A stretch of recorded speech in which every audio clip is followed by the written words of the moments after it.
Salutations and welcome to the fastest 2 minutes in YouTube here on Trust the Profits, as we have a special guest to answer 5 questions about the Kentucky Derby in rapid fire succession for the fastest 2 minutes in sports. And here joining me today is Trust the Profits' own El Hombre. El Hombre, thanks for joining me. And are you ready for these 5 questions? Let's go, baby. All right. Well, let's start off with something fun first. In your opinion, out of the horses in the starting gate of the 2023 Kentucky Derby, give us your best name. All right, I'm going on a limb. I'm saying Angel of Empire. Ooh. And here's why, baby. Back when I was first getting into this sport pretty heavily, back in the early 2000s, there was a little horse named Empire Maker. And he's in the bloodlines. Pioneer of the Niles in the bloodlines. Unbridled's in the bloodlines. Just love this horse through and through. Looking back through the progeny, great stuff, great names. Love it. All right. Well, we always talk value every single week here on Trust the Profit. So, in your opinion, where are you going to find the best value in this year's Kentucky Derby?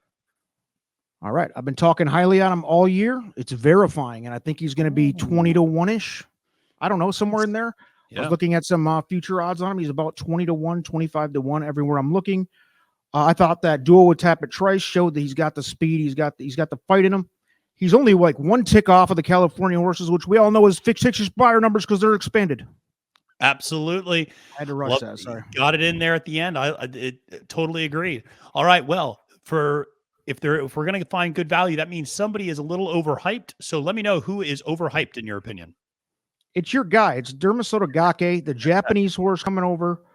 Who is he beating is the question number one. We don't know who he's beaten. He won easily. He won impressive. He was running downhill. We get it. We saw it. It was impressive. No horse has ever traveled over a large body of water and won the Kentucky Derby, and it's never happening. If it happens, it happens. It's nothing personal. Go. All right. Listen, my soul is hurt a little bit with that answer, but I understand it. As was mine with yours last night. Right? Well, let's go into who's going to be the Derby winner. Yes, we're only in mid-April, but in your opinion, who is going to be the Derby winner this year? Tapit Trice, baby. I've been saying it for a long time now. He's coming off of a couple great finishes. He finally got out of the gate reasonably last time, which I hope is getting over that last hurdle he had. He's got the buyer figures. I think he's going to be the winner.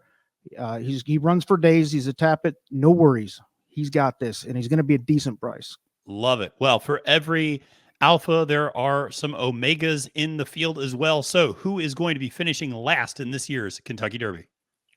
Dude, I went with Blazing Sevens because I just think that the horse is a huge bust and has been pretty much all year. The last win was October or something with the Champagne Stakes. He hasn't beaten anybody. He hasn't even finished reasonably the last few times out. He's outclassed by a mile here.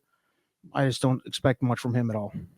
Well, there you heard it. 5 questions, 5 answers from El Hombre on the fastest 2 minutes on YouTube. Make sure to like and subscribe.